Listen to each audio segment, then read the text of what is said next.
చేతబడులు చేస్తూ ఉంటారు.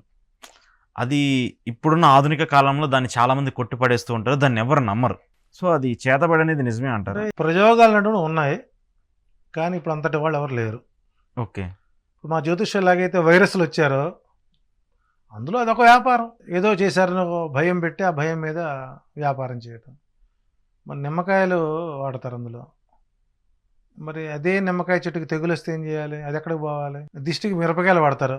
మరి ప్రకాశం మన గుంటూరు జిల్లాలో మిరపకాయల పంట బాగా ఉంది. మరి వాటికి తెగుళ్ళు వచ్చాయి, అవి ఎక్కడికి పోవాలి? అంటే ఇక్కడ నరదృష్టి అంటారు. అది సహజంగా మనం రెగ్యులర్గా ఉండేటువంటి దానికంటే కొద్దిగా మనం డిఫరెంట్గా కనపడ్డాం అనుకోండి, ఏంట్రా వాళ్ళు డిఫరెంట్గా కనపడుతున్నావు, వాళ్ళు చాలా అందంగా ఉన్నావే నువ్వు, అది నరదిష్టి. అలాంటి వాటికి ఏదో పూర్వంలో పల్లెటూరులో మనకు ఆముదం దిష్టో ఉప్పు దిష్టి తీసేవాళ్ళు. ఆ దిష్టిలు ఏమైనా చివరికి ద్రష్టలుగా మారి చివరికి మేము ప్రయోగాలు చేసేవాళ్ళం, మేము కలియుగ అఘోరలం అని ఈ మధ్య ఈ కొత్త ట్రెండ్.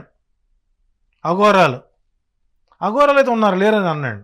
ఎందుకంటే మనకు నాకు తిరిగి మరలా జీవనం ఇచ్చినటువంటి మా కాశీలో బాలకృష్ణ స్వామి ఆయన ఉన్నారు, అఘోర. అద్భుతం. నాకు తిరిగి మళ్ళీ నేను బతకడానికి నాకు ఊపిరి పోసాడు మళ్ళీ ఆయన. అట్లా అని చెప్పి ఆయన ఏమి మొహాన్ విభూతులు కంకణాలు తిరగడు, సాధారణ మనడు ఉంటారు. కాకపోతే అతి కాబట్టి మనకు ఏదో ఎక్స్పోజింగ్ కోసం మేము అఘోరాలు చెప్పుకోవడం తప్పితే అక్కడ ఏమీ లేదు. ఓకే. సో కాబట్టి ప్రయోగాలు చేసేవాళ్ళు ఉన్నారు, కానీ ప్రస్తుతానికైతే లేరు. గతంలో జరిగాయి. అంటే అలాంటివి అయితే నిజమే అంటారు. నిజం, కానీ ఇప్పుడు లేవు, గతంలో ఉండే. కానీ అది ఒక బొమ్మని తయారు చేసి దాన్ని గుచ్చుతారు. నీ అవసరం మా దాహం, మేక సస్తే మీకు మేలు, మీ అయ్య సస్తే మాకు మేలు. ఓకే. క్విట్ ప్రోకు అంతే. నీ భయాన్ని మేము పోగొడతాం, మాకేమిస్తావు?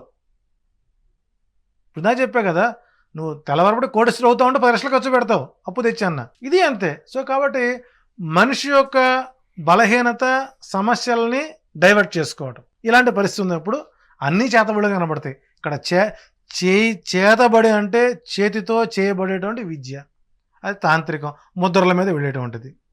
అది చేసేవాళ్ళు ఉన్నారు, కానీ ఇప్పుడు లేరు. చేసినవి తీసేవాళ్ళు అయితే ఇప్పుడు ఉన్నారు. ఓకే. గతంలో చేసినవి అయితే తీసేవాళ్ళు ఉన్నారు. సో దాన్ని ఆ విషయంలో కొద్ది జాగ్రత్తగా ముందుకెళ్తే ఫలితాలు వస్తాయి. ఓకే. ఎవడ పడితే ఎవడ నేను చేస్తానంటే అది కష్టం అవుతుంది, అది తిరిగి మళ్ళీ మనకి ఇబ్బంది అవుతుంది. సో కాబట్టి దాని గురించి ఆలోచించకుండా మీ ఇష్టదైవాన్ని, మీ ఆరాధ్య దైవాన్ని నమ్ముకుంటూ ముందుకెళ్తే తద్వారా మంచి ఫలితాలు వస్తాయి.